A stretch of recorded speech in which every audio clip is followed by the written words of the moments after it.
നമസ്കാരം. കർണാടകയിൽ ബി.ജെ.പിയുടെ പ്രമുഖ നേതാവും എം.എൽ.സിയുമായ തേജസ്വിനി ഗൗഡ ബി.ജെ.പി വിട്ട് കോൺഗ്രസിൽ ചേർന്നു.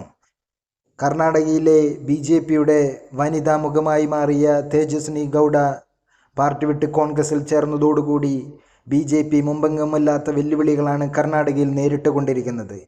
ലോക്സഭാ തെരഞ്ഞെടുപ്പ് അടുക്കുമ്പോൾ ബി.ജെ.പിയിലെ കലഹം രൂക്ഷമായിരിക്കുകയാണ് കർണാടകയിൽ.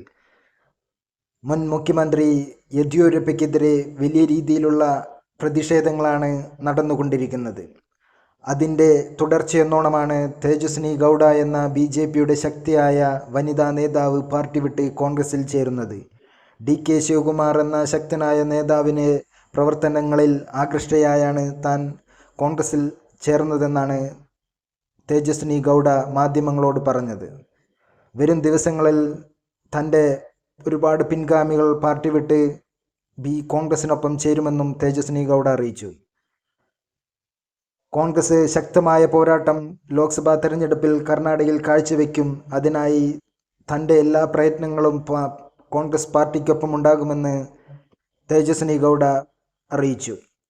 വരും ദിവസങ്ങളിൽ JDSൻ്റെയും ബി.ജെ.പിയുടെയും നിരവധി നേതാക്കൾ കോൺഗ്രസിലേക്ക് എത്തുമെന്ന് കോൺഗ്രസിൻ്റെ ചുമതലയുള്ള AICC സെക്രട്ടറി രൺദീപ് സിംഗ് സുർജേവാലയും അറിയിച്ചു. തേജസ്വിനി ഗൗഡയ്ക്കൊപ്പം ഇന്ന് JDSൻ്റെ സംസ്ഥാനത്ത് പ്രമുഖരായ നിരവധി നേതാക്കളാണ് കോൺഗ്രസിലേക്ക് എത്തിയത്. JDSൻ്റെ സംസ്ഥാനതല, ജില്ലാതല, പ്രാദേശിക തല നേതാക്കന്മാരുടെ വലിയൊരു നീണ്ട നിരയാണെന്ന് കോൺഗ്രസിൽ പ്രവേശിച്ചത്.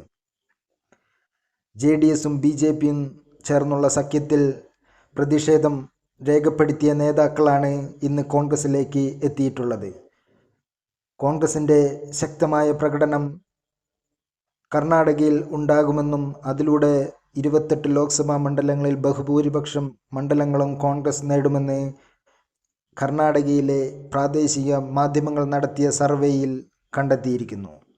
അതിനാൽ തന്നെ D.K. ശിവകുമാറിൻ്റെയും സിദ്ധരാമയ്യയുടെയും നേതൃത്വത്തിൽ കോൺഗ്രസ് ശക്തമായ പ്രചാരണ പദ്ധതികളാണ് കർണാടകയിൽ ആവിഷ്കരിച്ചു കൊണ്ടിരിക്കുന്നത്.